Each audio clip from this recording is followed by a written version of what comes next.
มันสิใหม่เลยนะกับสบายดีเด้อพ่อแม่พี่น้อง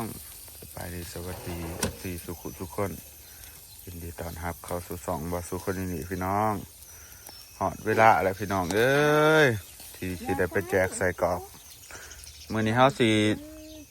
เมาใส่กรอกเอื้อยน้องพี่น้องไปแจกนักเรียนอยู่ที่โรงเรียนบ้านนาคามพี่น้องก่อนอื่นหมดก็ต้องขอบใจเอื้อยแต้มเด้อเอื้อยแต้มทางอเมริกาพี่น้องเพิ่นฝากเงินมาน้ำเอื้อยวันเนาะเอื้อยวันเพิ่นมาลาวพี่น้องเฮาก็เลยเอาเงินมาเมาใส่กรอกส่วนเงินของเอื้อยวันอีก101นั้นเฮาสิไว้ไปเมาไอติมพี่น้องเงินของเอื้อยแต้มเฮาสิเอามาเมาใส่กรอกก่อน102 ล้านก็กีบเนาะพี่น้องได้ประมาณ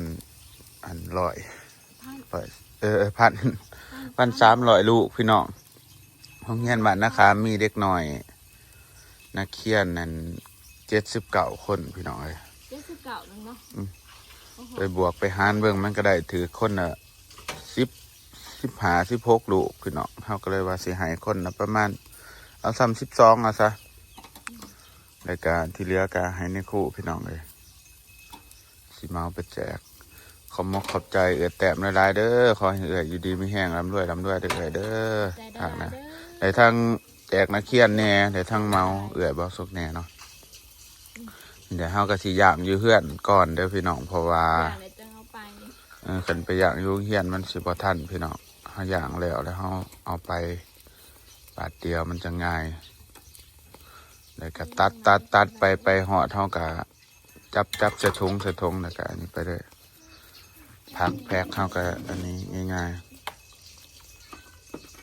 ๆตอนนี้เวลา8:30สิ9:00แล้วนะพี่น้องคาดว่าน่าจะทันอยู่อย่างอีก2 ชั่วโมงนักเรียนเลิกเรียน8:00ไปนักเรียนเลิกเรียน11:00ไปพี่น้องนี่ใส่กรอกหอมเด้อพี่น้องอย่างไว้แล้วก็ตัดเป็นลูกไปเลยเนาะนับใส่พันก็ลูกซ้ำไปขายงานบุญเลยแล้วนี่พี่น้องเอ้ยขายได้ซ้ำนี่ซ้ำไปขายงานบุญพี่น้องงานจะตอบมันนั่นสาววัดอยู่บ่ตอบเลยสาววัดเนาะจะหักมานะทีมใส่กรอกอีสานอันนี้คอมเมนต์นะว่าเห็นว่าเบิ่งเฟซจะเห็นจังจากหวานข้าวหวานขอบใจเด้อสั่งอันนั้นแล้วสั่งเครื่องโลวะใจปานสบายดีปานลูกสบายดีจะเลือกได้หลายแล้วพี่น้องเนี่ยเขาอย่างใส่กรอกก่อนนะ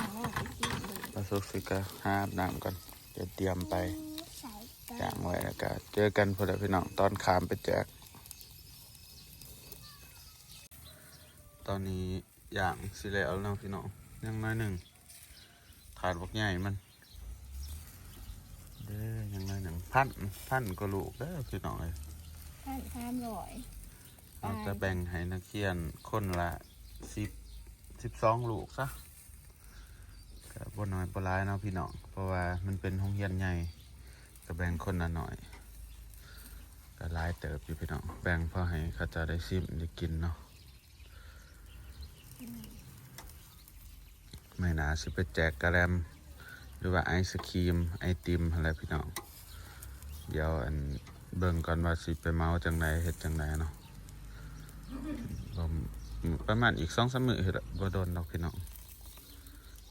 อันนั้นบ้านนะคะเดี๋ยวจะลองถามนะ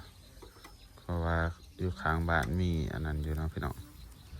มีบอนเขาเฮ็ดไอติมขาย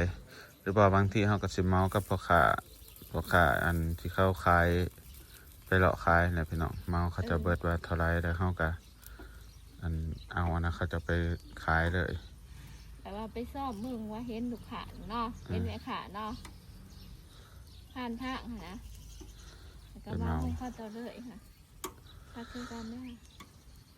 เขาเลาะขายนะซื้อไปพี่น้องอีกหน่อยหนึ่ง อันนี้เราก็ตัดเราเตรียมไปให้มันแล้วเนาะเพราะว่าการเราสิถือเอาไปย่างญี่ปุ่นนะพี่น้องมันสีบ่ทันกันจากสิแล้วตอนใดก็เลยว่าย่างอยู่เพื่อนแล้วก็ยกไปเป็นถาดใช่สิเนาะแล้วก็พักได้สับอันนี้ ฮะอันนี้อีกทีเอามา เอาอันนั้นเอามา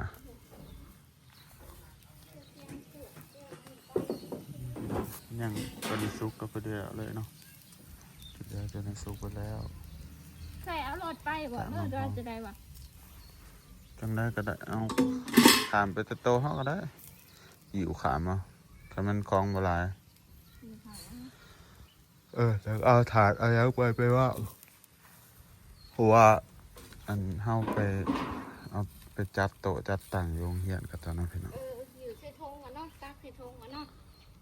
ตัดใส่ทงก็ได้ ตักใส่ทงใหญ่อ่ะ แล้วก็ไปถอกใส่ถาด เอาอันนี้ไปเนาะ เลียนแล้วก็ให้เข้ามาเฮาก็จับใส่อันนั้นเอาถุงมือไปเฮาก็จับโหลดจับใส่ถุงแล้วก็ให้นักเรียนต่อคิวเอาวันนี้มันก็ไหวแป๊บเดียวหรอกสิฮอด11 โมงนะพี่น้อง11 โมงครึ่งโรงเรียนเลิกเนาะพอดีได้ไปพี่น้องตอนนี้เอาคล้องขามไปเลยเนาะที่ขามไปโรงเรียนฝากนะเอาขามหนามไปเลยพี่น้องเด้อเอาขามเพื่อสะพานญี่ปุ่นทาเพื่อ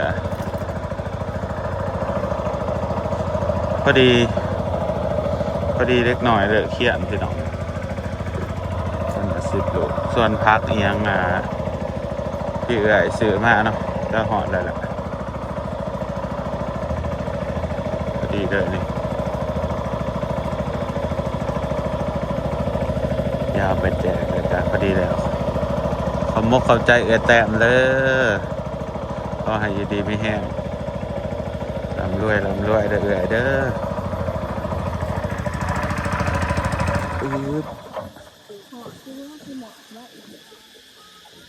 หอดอยู่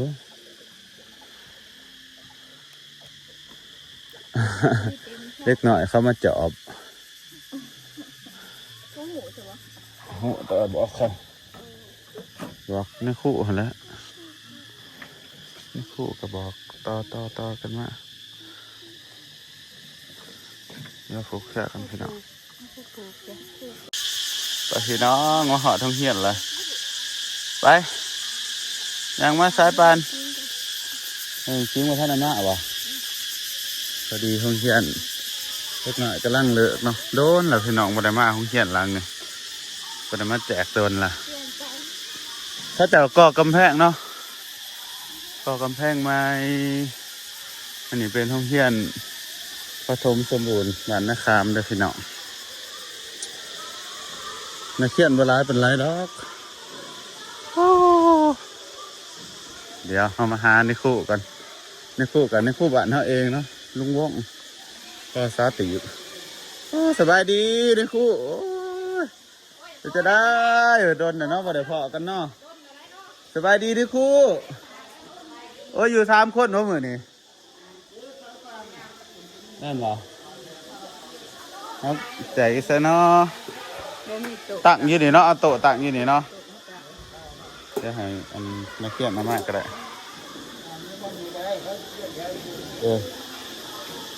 พอดีให้ข้าวโต๊ะมาก่อนก็ได้ถ่าอันนั้นมาถ่าพักมาก่อน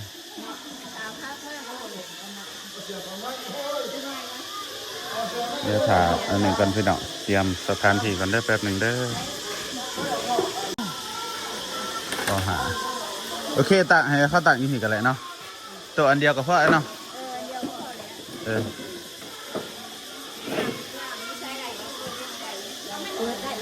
เดี๋ยวจะเมื่อล่ะ แต่ว่าถ่าแจกกันนี่บ่ จะบ่ถาแจกันนี่บ่ลูกมาแจ จะ ก ไปเฮียนให้นำคิงพี่น้อง ถึงว่านักไม่สิยุ่ง เดี๋ยวเรามาส่งพักพี่น้องไปเมื่อกับเมื่อไปเดี๋ยวมาส่งพักสู้อันนี้พักสู้มันพักกินกับเนาะพี่น้องเดี๋ยวเขาเตรียมสถานที่แล้วเดี๋ยวจังเล็กน้อยมาต่อคิวเนาะ ซอยเตรียมพักกันก็ละ นี่หน่ะเล็กหน่อยเขามึงกินดอกนี่จะเอาพัก เอากระเทือป.3มันมีป.5นะหรือป.4 ป.5 พักเป็นน้ำมาวางก่อนแล้วก็จะซื้อมาใส่กุ๊กนะนี่จะได้ขุกนอกเอาขุกมาอีกแล้วอ่ะลูกนี่เนี่ยใส่แค่กับจังสีเลยแต่ละเขาทำจะหลังด้วยมือล็อก จะมีสั่ง ออกจากบ้านยืนเป็นจะ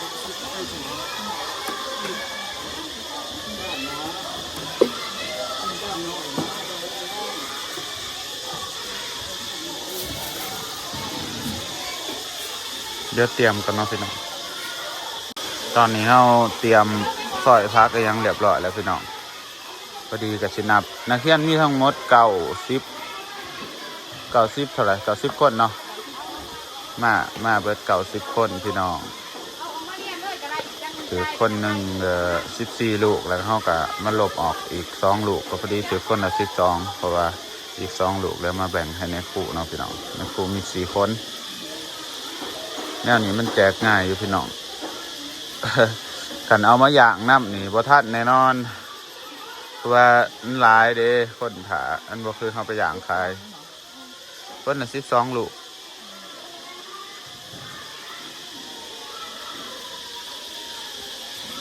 อนุบาลเด้อกันแน่นอนสั่นี่เนาะปกตินะเลื่อนตรงเดี๋ยวเตรียมเนาะ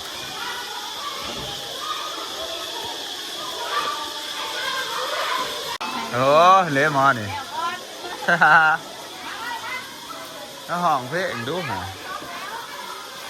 เขาแถววู้วัยรุ่นนะครับปอันนี้วะนี่ปอเกียมอนุบาลวะนี่ปอนึ่ง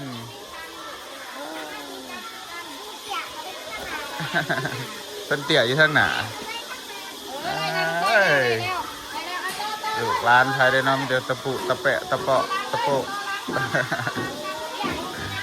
พี่น้องเลยเล็กหน่อยหิวเข่าเลยแล้วเพราะว่าเที่ยงเพศนะพี่น้องพงเฮียนบ้านบ่ซุกนี่ไปกินเข่าอยู่เพื่อนไผเพื่อนมันเด้อพี่น้องยามเที่ยงเพศอันบ่ได้มีเข่าให้กินเนาะอยู่เฮียน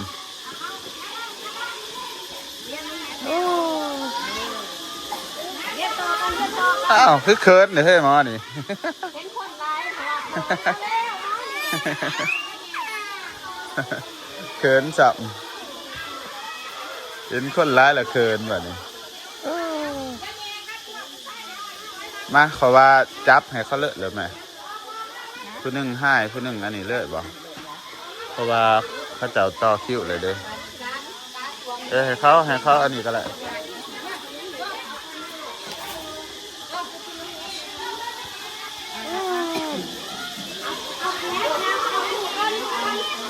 ขอบคุณค่ะขอบใจเด้อออกมาทางนี้เลย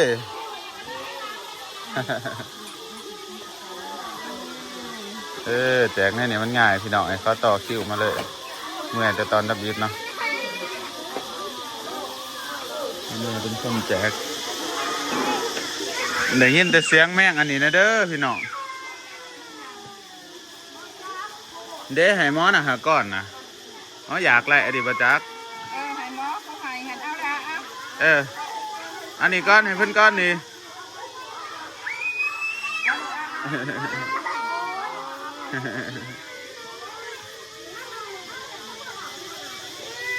เสียงแม่งอันแม่งจักรจันก็ดังลังพี่น้องเลยบอกหลายๆคนเด้อพี่น้องขอบมกขอบใจเอื้อแต้มหลายๆเด้อสำหรับของเอื้อวันนี่เฮาสิเป็นไอติมพี่น้องไปแจกไอติมไว้หอบหนาเพราะว่ากันเมาใส่กรอกมาพร้อมกันมันหลายโพดเนาะพี่น้องเลยว่าเอาซ้ำนี้พอดีมันจังในแบ่งเฮ็ดหลายแบบหลายอันเนาะให้ได้จะได้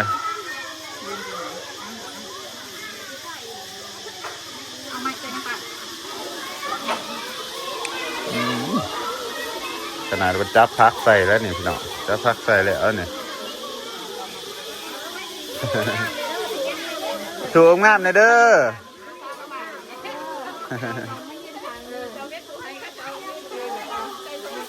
เอาเถอะ เจ้าแม่เป็นสุกรแม่เจ้าโอ้ใส่โต๊ะเนี่ยนะดีอ้าวไม่ใส่ใหม่เราตู้ก็ใส่ใหม่ตัวขอใส่ใหม่ก็มีอยู่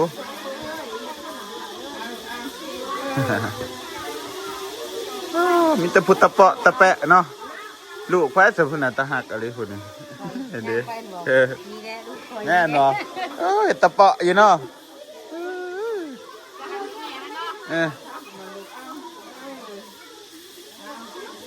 เอา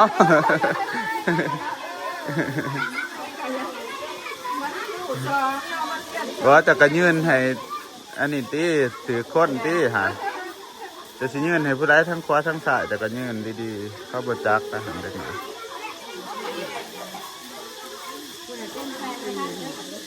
คนใส่ประทัดเด้อแบบนี้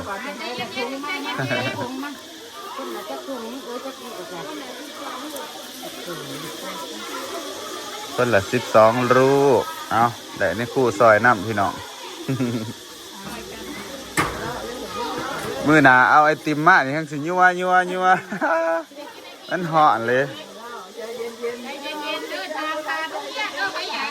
ใครอยากไอติมแน่นี่สิเอามาแจกดิอยากอยู่บ่คือไรขาลงเฮียนบ่ได้กินสิรักมาดอกว่าบอกสิรักครับรถไอติมมาปี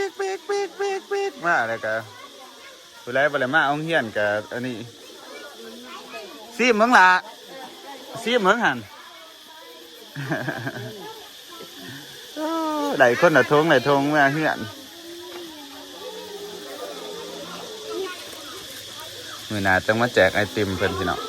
มันหอดแน่นี่แสบปันยังอยู่ไอติมเพราะว่าอากาศมันหอนพี่น้องเลย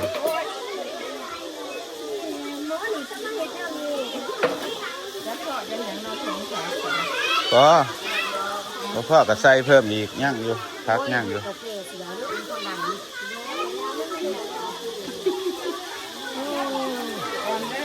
น้องเลย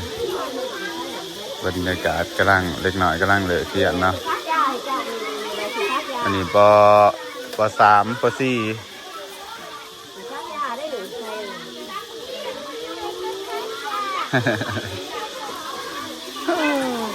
ของป .4 บ้านเฮามีหอดตะปอหาเด้อพี่น้องเด้อปอหาแล้วก็ม.1หอดม.7บ่มีป .6 เด้อฟังท่านเพิ่นจะมีป .6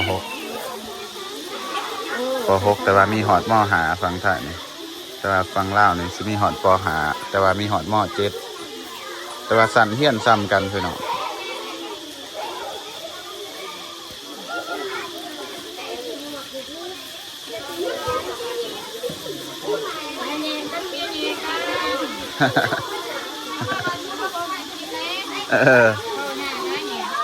มือนาอดไอติมไล่จุเจ้าไว้ดุดนะครับหมอนี่ไว้หลุ่นตั้งหลังนะหมอนี่เนาะนะครับกันตั้งหลังบ้านตั้งหลังนี่มีหอดแต่ป .3 พี่เนาะเสียดายแอมมาอยู่เนาะมือน่ะไปหาแอมอยู่ผู้เดียวเป็นตะเงาได้เพิ่นแอมเพิ่นใหญ่ไปซ้อนอยู่ฝั่งนะพี่น้องเงาได้ไปอยู่ผู้เดียว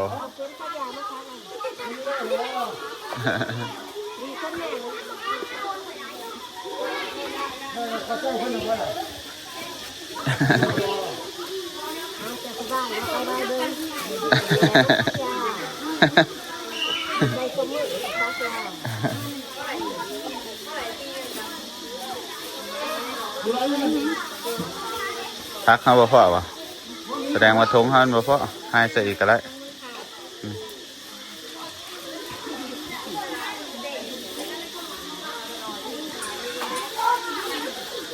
ซีเมืองแล้วแซ่บอยู่บ่เล็กหน่อยนี่กินพักอยู่บริเวณเล็กหน่อยนี่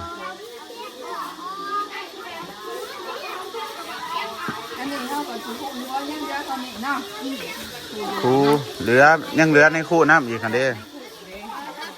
ในคู่คนละ40 ลูกในคู่หารเผื่อในคู่น้ำ หันเพื่อนในคู่น้ำเลยสมิงกับมะหมอสมิงนี่เฮียนปออะไรปอหาหรอบ่สมิงหนองบ่อคำสิงปวดที่ทั้งหลังปวดที่หนองคุณนี่จะไถ่บันทั้งหลังโอ้หมอนั่นอ๋อจอนนี่ยังอยู่ปอหาอยู่ว่าจอนนี่ห้องเพลงให้ฟังในดูจักอันหนึ่งฮันเอาสันแม่หนอไปแข่งห้องอยู่ใส่โอ้ยอยู่เมืองสนาสมบูรณ์นี่คลิปนั้นตั้งแต่คลิปนะไฟจืดได้เนี่ย2 ปีเลยนะจะโดนละคลิปนะก็เลยไปถ่ายมั้งดังเป็นดัง2 ปีที่แล้วพี่น้อง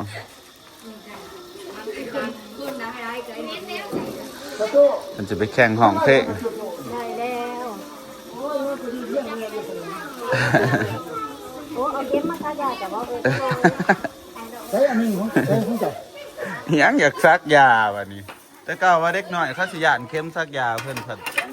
อยากให้แม่ซักยาอันนี้เป็นไข่ลูกไม่คู่ดูไม่คู่เวิร์ดว่านี่นะผู้ใดเนี่ยลูกไม่คู่นี่ผู้นี้หรอแซ่บอยู่หรอ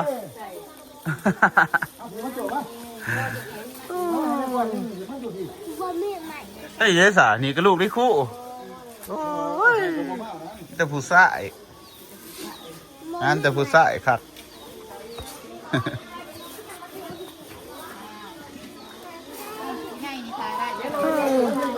ผู้ใหญ่นี่ถ่ายคิ้วไหลอยู่ผู้ใหญ่นี่ได้รุ่นปอหา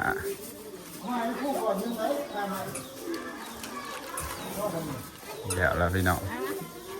ห่างหายไปกับตาวิบวับบาทเดียวนี่ใช่บัตรตั้งหลังได้นี่นอนี่3 คนหันกับตั้งหลังเบิร์ดนี่เลยนี่หันนะตั้งหลังใช่บัตรตั้งหลังเบิร์ดสุขคนใช่ตั้งหลังไม่เหี้ยนนี่นะคาม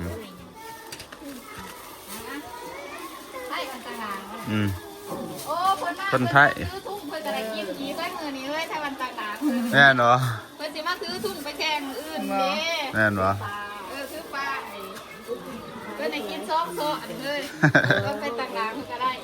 โอ้แสดงว่าไทยว่าตั้งเทียนมันตั้งหลังวะนี่เต็มถึงมาส่งบางนึงโอ้มานเลยได้กิน2 หอบ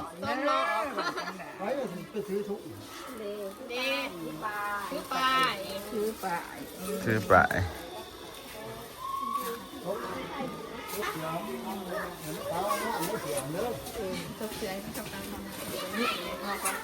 ซักข้อเสือ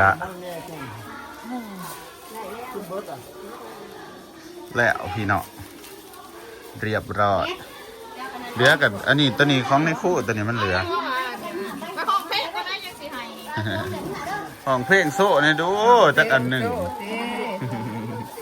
มาจอนนี่จะมอใหญ่เด็กหน่อยเขาบ่มักล้อฝากเด็กหน่อยแต่ผู้ใหญ่เขากินอยู่เดี๋ยวให้ในคู่ถอกับเพื่อนกันละในคู่4 คนหรอปะคนละ40 ลูกกันละคนละ40 ลูกเอา2 ถุงเอาอันนี้คู่เอาไปซิมเบิ่งที่แซ่บอยู่ใส่กรอกหวานเฮาซิมเบิ่งตอนนี้ก็ได้เด้อซิมเบิ่งในคู่กินกับบักพริกบ่มันสมซื่อๆกินกับบักพริกกินกับอันนี้ใส่กรอกกินกับผักแซ่บอยู่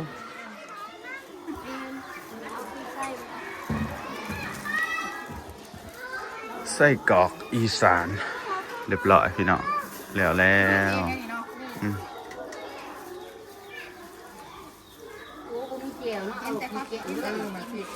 กินกับบักพริกกับขิงก็ได้ตัวได้มากขิง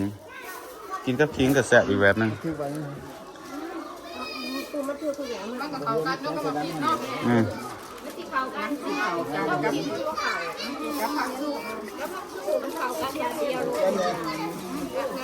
ย่องลง เข้าใจคนแล้วจะเกี่ยวข้างหลังเนี่ยคนบ่มี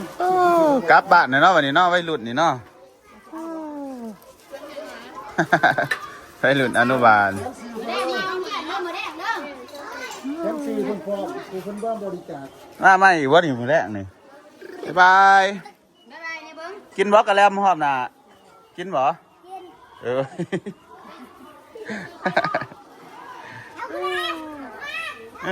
ถ่ายกูแน่ถ่ายกูแน่ ของพวกอะไร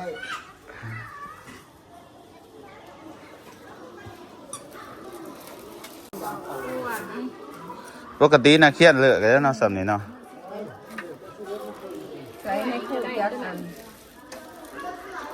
นี่คู่คนละ2ถุง คู่จักโคตร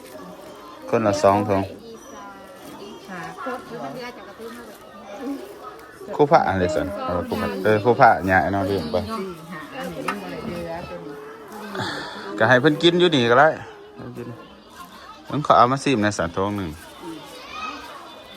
แซ่บเลยตัวนี้ บ่ได้เดือได้สุก อ้าว มา บ่เหลือก็เอาซะ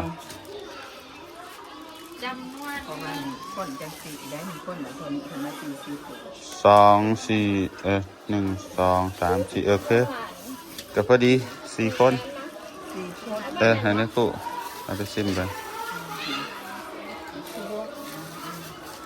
ได้ทงหน่อยแล้วในคุก ในคู่ยังเหลือทงหน่อย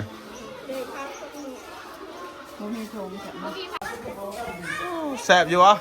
ใส่กรอกในคู่ก็ได้เป็นพวกเมื่อได้แล้วในคู่ก็ได้ ใส่ได้หรอวะได้หรอวะอ้าวยาคือบ่ได้คันหนึ่งดังคันหนึ่งบ่ดังว่ะเด้โลเออ แจกแล้วพี่น้องเฮาสิพากันเมื่อแล้ววันนี้เอื้อยเมื่อก่อนเพราะว่าเฮาอันถาเบิ่งเด็กน้อยห้องเพลง ก็เลยเมื่อน้ำหลังขี่เรือพายโอ้ขักเว้ยนี่คู่นี่พายเรือมาสอนนักเขียนเนาะ ขามหน้าขามไหนมาสอนนักเขียนนี่นะ ใส่มีระเบิดใส่ในหัวผม ไปพายเด้อไก่ๆนะ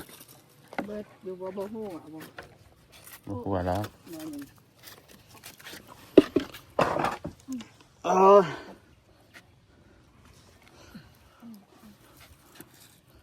ยาขี้ซี่วันนี้ได้ยานะ อีซี่ทั้งหน้าทั้งหลังก้าวะ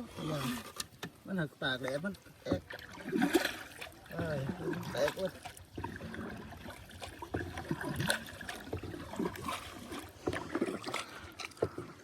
แต่ว่าเขาให้ขามฟรีขัวเขาบอกให้ขามฟรีเนาะ เอ๊ะ ในคู่ให้ขามฟรีแล้ว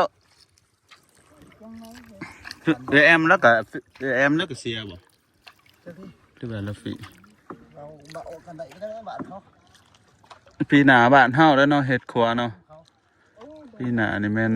อันทางบ้านตั้งหลังเฮ็ดสะพานเฮ็ดครัวพี่น้องเพราะว่าครบกำหนด3 ปีต่อบ้านหนึ่งครัวบ้านแกงโคตรมันครัวบ้านนั่นแกงโพมันคือแหน่นแท้แน่นมันเป็นครัวปูน เขามันน้ำตื่นกูเฮานี่แหละ เหยียบบ่ติ้งอยู่ เป็นน้ำใหม่เขาใหญ่เนี่ยค่อยว่า เพราะว่าเขาเอามาไฟบ้านเนาะ เออ เศร้ากันเนาะ เออ เขาไฟบ้านบอกเลยจะได้ ไฟบ้าน เขาบอกเลยไปเถื่อ บอกใหญ่ๆมันขอขับรถขอบ่ติ้งเลย เนาะ ตื้อสบายอันนี้ครัวบ้านเฮาคือสิโอดเนี่ย เขาไปเห็นบ่ได้ที่กันมันน้ำเลือกนี่แหละ บ่มันเข้าบ่ได้ขับร้ายแน่เขาเฮ็ดมาเราตกแต่ น้ำตอนนั้นฟักสบายอีกดินทราย เฮ็ดบ่อนได้ก็ได้ น้ำกระตึกเพาะไม่ได้ เด้แถวนี้มันเต็ม เป็นเส้นมือดอกตอนขึ้นเท่านั้น แต่ว่าฝากนี่อันที่ฝากนั่นอันที่มันสิโสเขา หน้าเขาเนาะดินเขาฮอดแล้วพี่น้อง แก้ปีน แป๊บเดียว2 นาทีปลูกทั้งไรนี่ทั้งเก่าบ่ แล้วหัวคนบอกสิเอาสบาย